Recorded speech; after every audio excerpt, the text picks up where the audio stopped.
Alright, so Bismillahir Rahmanir Rahim. Today we are going to begin with our AS level first topic, and that is the physical quantities and units. When we talk about physical quantities and units, there are four learning contents that we should know by the end of this chapter. Number one, we should be able to talk about physical quantities. We should be able to discuss SI units. We should be able to discuss errors and uncertainties in our measurements.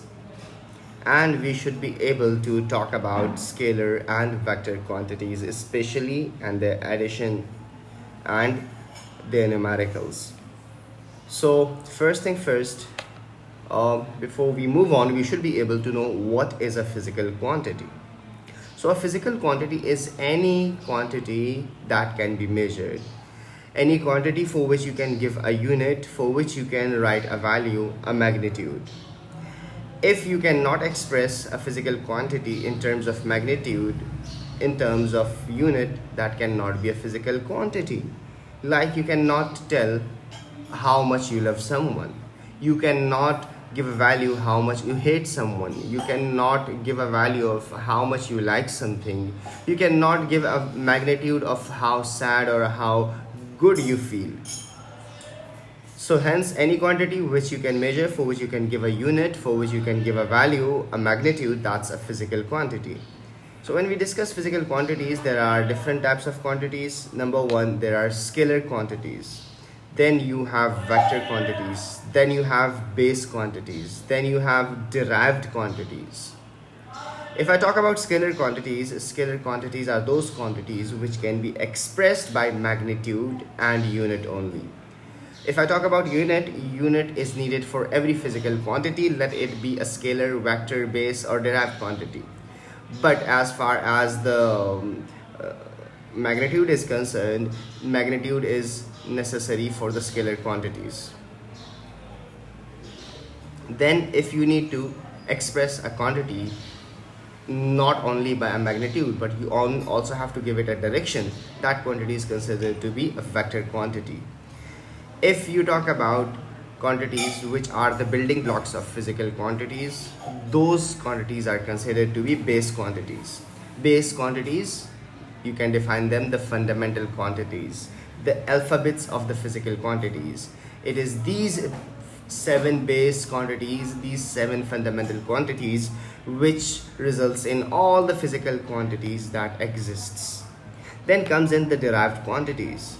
Derived quantities are those quantities which can be expressed in terms of other physical quantities, which can be made up of other physical quantities, other base quantities, other derived quantities as well. So base quantities cannot be expressed in terms of other quantities. Then we'll talk about the base quantities further. If I talk about base quantities, there are 7 base quantities in total, but as far as our syllabus is concerned, at AS level we are only going to be talking about length, time, mass, current. These are the 5 base physical quantities, 5 fundamental physical quantities. There are 2 more which is the amount of substance and luminous intensity, but we are not going to be considering that at the moment.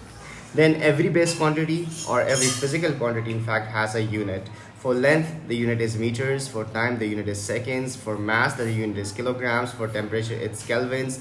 And for current, it's amperes. Similarly, we should be able to give base quantities a symbolic representation. So if I talk about length is represented by L or D. Time is represented by small t, mass by M, temperature by capital T, and current by I. So current has a unique symbol I, it is not C, remember. Similarly, you should be able to express a symbol for the units as well. So for meters it's M, for seconds it's S, for kilograms kg, for kelvins it's capital K, and for amperes it's A. So I talked about these 2 quantities, we are not going to be considering them. Alright, then we are going to be moving on further, and we are going to be talking about some past paper questions. This is a question from the past paper, June 2017, paper 2 question 1a.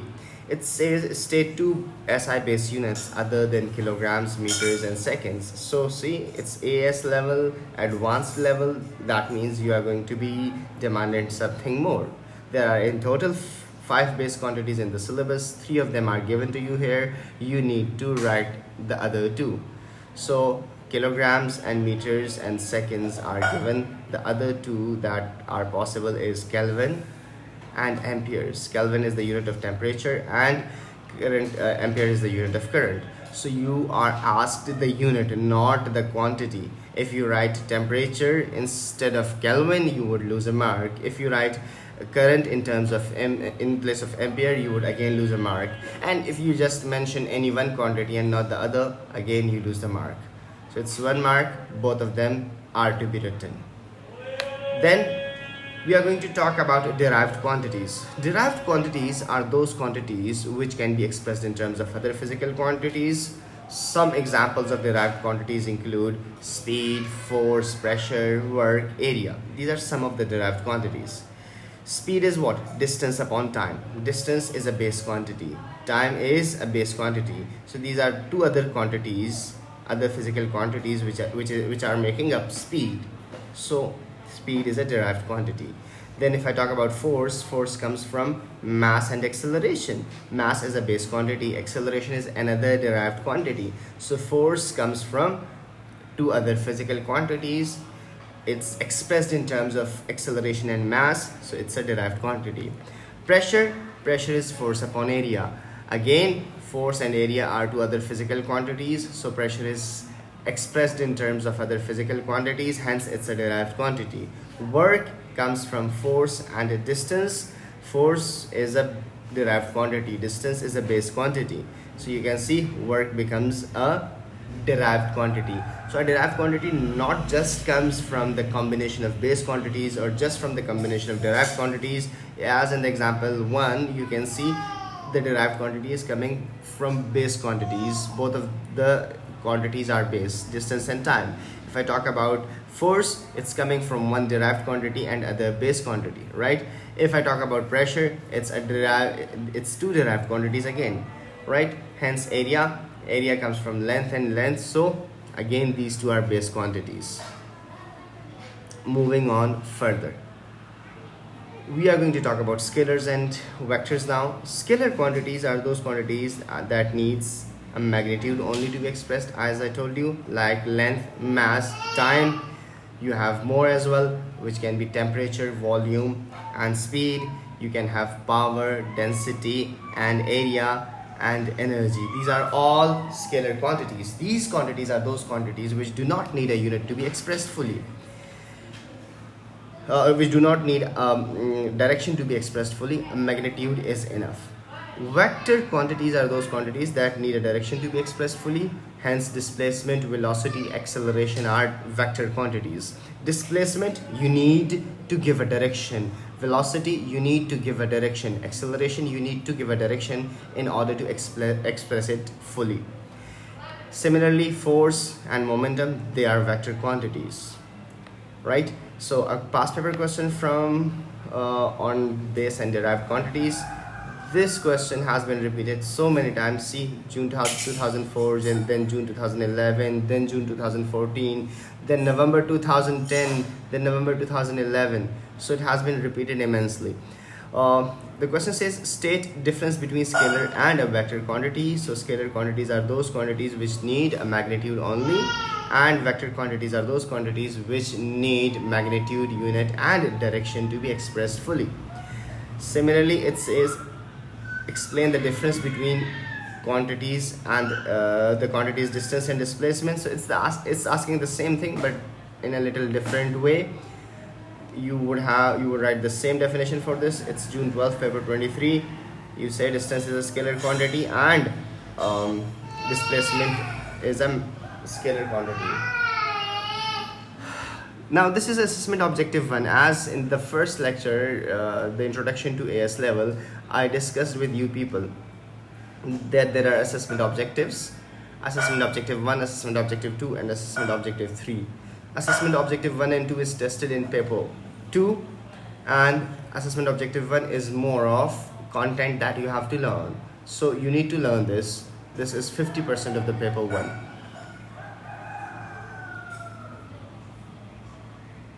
And then another question from 2014, the same question in 2015, which says distinguish between speed and velocity. So speed is a scalar quantity and velocity is a vector quantity. June 2016, you have to identify different quantities, which one of these are vector and which are scalar. So energy is scalar, momentum is vector, power is scalar, time is scalar, weight is vector, right? Then another question from March 17, paper 2, question 1. Again the same thing, you have to identify scalars and vectors. Acceleration is vector, force is vector, kinetic energy is scalar, momentum is vector, power is scalar, work is scalar, right? So now we are going to be talking about prefixes. Prefixes are basically alphabets that are added at the beginning of a unit. These alphabets needed to write very large or very small values, and that will help us to avoid adding an extra digit or omitting a digit from our number. Like you see, this is a very large number, this is a very small number. Now there's a high chance that you add an extra 0 to the first number or you omit a 0, and similarly you can do the same thing in the second one. So in order to avoid this, you need to use prefixes. Now each letter of the prefix represent a specific value. Let's say tera, giga, mega, kilo, deci, centi, milli, micro, nano, and then you have in the end pico. These are different prefixes. Each of the prefixes represent a certain value. Now their symbolic representation: tera is represented by T, giga by G, mega M, kilo K, deci D, centi C, milli M, micro is this mu symbol, and nano N. Their values are as shown.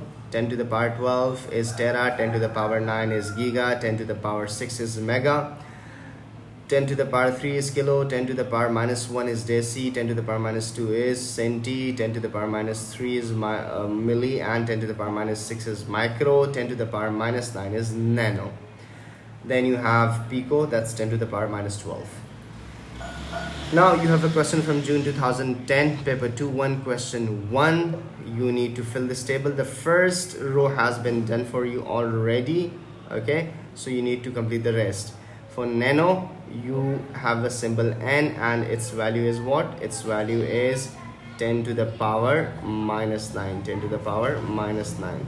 For centi, its symbol is C, its value is 10 to the power minus 2. For mega, its symbol is M, right? Oh, M is representing mega, right? You need to write what does this represent, mega. And then for 10 to the power 12, it's tera, and that is tera. All right, you have to write this. Okay, so this was a question from past paper. Then another important thing is that you should be able to write a physical quantity the right way. If you have to write 30 meters, now what is the right way to express this? You can write 30 ms like this, you can write 30 ms like this, you can write 30 m. So which one is the correct way to write? 30 ms with no space between m and s, 30 ms with a space between m and s, or just 30 m? Which one is correct? So of course these two are wrong. 30 m is correct. So that means if you need to write 30 meters, you just need to write 30 m. Okay, this orange one is not meters, or it's meter second. It's meter second. The first letter represents meter, the second letter represents second, right? So when you have space between two letters for a unit, the first letter will represent one quantity, the second letter will represent another quantity. So it's 30 ms, 30 meter second, and 30 meter second is no unit. 30 meter second is no unit, right? 30 meters cannot be written like this. The red one is wrong, 30 ms. There is no space between the two letters. So whenever you have two letters for a unit and there's no space between them, the first letter is going to be representing prefix and the second letter is going to be representing the unit. So in 30 milliseconds, m is the prefix milli. That means it's 30 into 10 to the power minus 3 meters, minus 3 seconds. And it's not meters, instead it's representing time. Lastly, 30 meters is correct. All right. Okay. So this is done. Now, moving into writing a physical quantity, and we should be able to know what significant figures we are going to use. If you do a calculation, let's say